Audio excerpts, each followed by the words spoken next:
I don't think we've seen this play out to the full extent yet. I think over the next 72 hours, we're going to see a fundamentally different picture for the Ukrainian Air Force. And I'd expect to see more high-level engagement by the Russian Air Force over the next 72 hours. So we'll have to watch this space. The question is, where has the Russian Air Force been so far?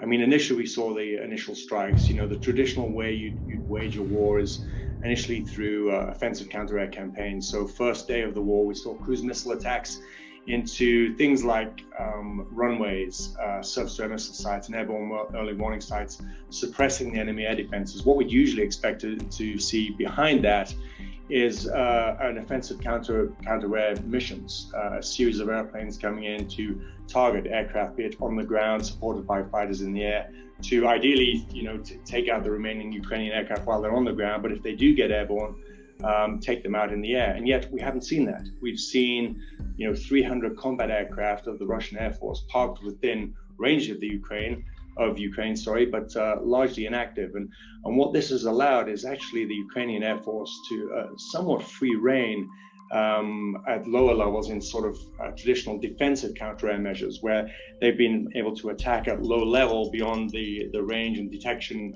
capabilities of Russian surface-to-air missiles. They've been able to attack convoys and troops and helicopters, largely with a large degree of success. And these are some of the interesting wins you've seen for the Ukrainian Air Force. The big thing is, though, what is to come. You have to wonder whether the Russian Air Force will emerge over time, and that's the real question.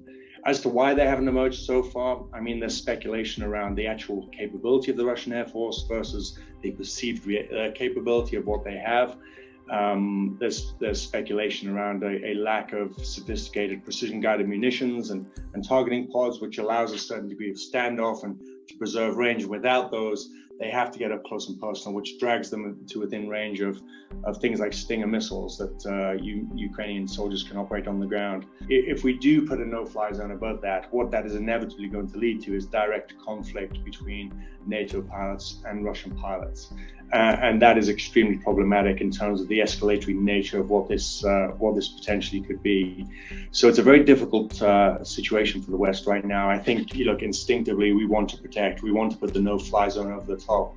But I think right now it's a very difficult proposition for NATO, and it's not one I would anticipate happening anytime soon. Sadly, it's just not something I think we're capable of doing right now politically.